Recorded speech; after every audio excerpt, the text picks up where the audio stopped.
Hi, I'm Richard Crabb. I'm a lecturer at the Wisconsin School of Business in the Risk and Insurance Department. I'm a fellow of the Casualty Actuarial Society and a certified specialist in predictive analytics. I have been teaching at Wisconsin for the last 8 years.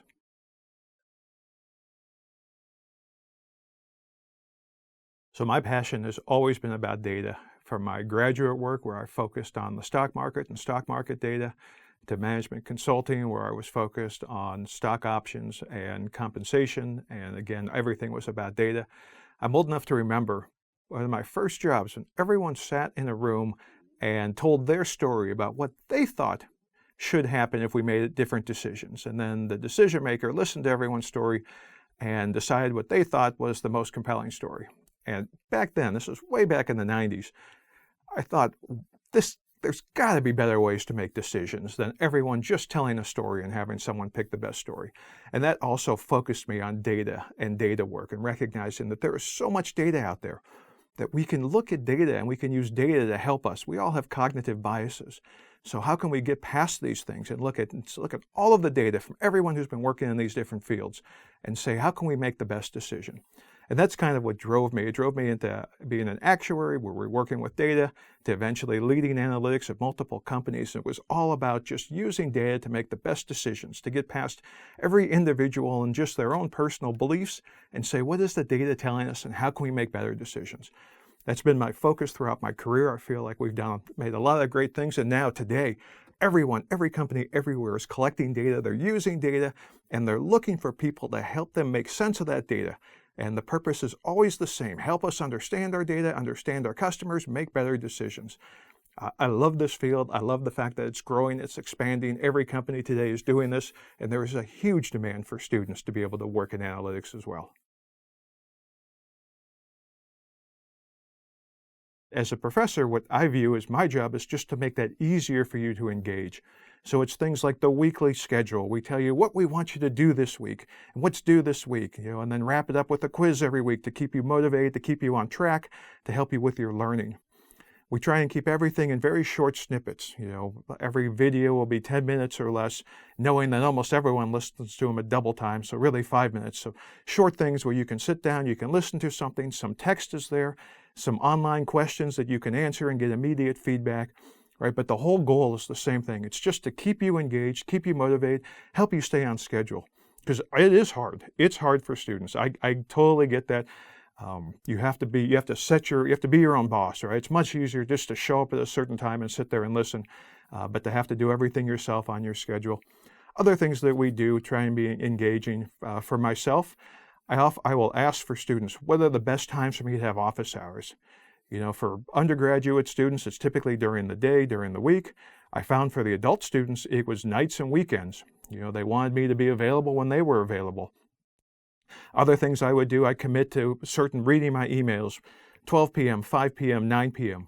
By doing that, students can shoot me an email during the day or during the night, whenever they're studying, and know they will have an answer back at a certain time, which I think is very helpful, again, for engagement, for not having to sit there and be stuck, but just to know, like, okay, I sent this question out, I know when I'll get the answer. I had one student who was a bit skeptical. She's a great student. She's a business owner. And she was skeptical about what we could bring. And through the course of the class, she was always challenging me about, how do I use this analytics? How would this give me information above and beyond what I've done today? And by the end of the class, she sent me this note that just said, I have to very grudgingly agree that what you taught me actually is useful, and I'm starting to use some of it.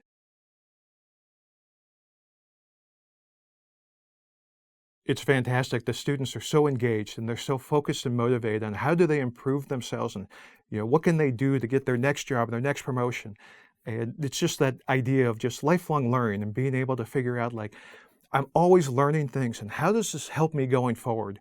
Right? The specialists are the people who tend to just get capped off in places, and the people who keep learning. Our world is evolving today with AI. Right now, jobs are changing. A job 3 years from now is going to be very different than a job today. And if you aren't constantly learning and updating your skill set and figuring out, how do I interact with these things? There's so many people that want to ignore it. And all that's going to do is, unfortunately, is just kind of push them to the side. But the folks who engage and say, oh, this is new technology, this is something new, I need to learn this, and this will help me, and this will further my career. Those are the folks that are just going to keep skyrocketing ahead in their careers. They'll have success. They'll have more fun with their jobs.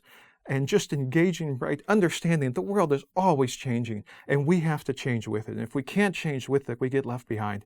But for those who do change with it, the potential rewards are just phenomenal. And on top of that, you can have so much fun with your jobs. Like, it's really fun if anyone's worked with AI. It's fun to work with AI and to see what it does well and what it does poorly. But it is improving jobs. There is research out there that's showing it's already improving jobs. But again, all it takes is just takes that curiosity and just to say, I'd like to learn this next thing. And how would this help me? And what is this useful for? I view analytics, even inside the big companies, as a consultant, right? Different groups would come to us and they'd talk to us and we would talk about their problems and how we could help them fix their problems.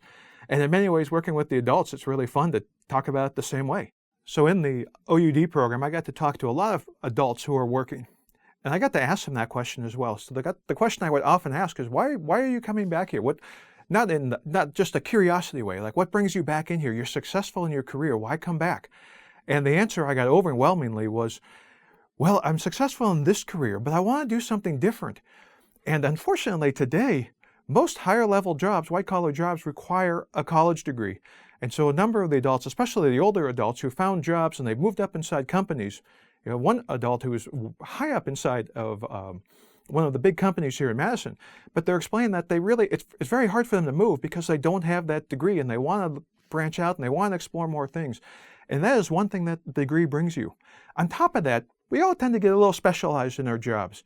And one thing, especially a business degree, what it brings back is the ability to look cross-functionally and to learn about the other areas, marketing and accounting and finance, right? And understanding organizational behavior and all of these things in supply chain, or all of these areas that you may not have touched on.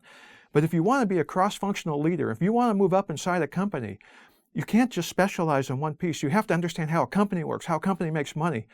And the business degree is one of the best ways to do that. It gives you a chance to see all of the different facets of business. Putting UW-Madison on your resume, people in other industries, they'll see that and they'll be like, wait, I went there, I know someone who went there.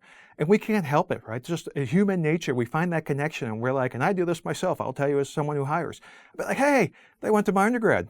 I'm going to flag that one. We're going to look at that resume more closely. It's just a wonderful thing. It's well respected. Anyone you talk to, and you're like, wow, you're at the Wisconsin Business School. That's a great place. It is a wonderful opportunity. If you have the opportunity to come here, take it. Wonderful networks, wonderful people, great professors. It will skyrocket your career.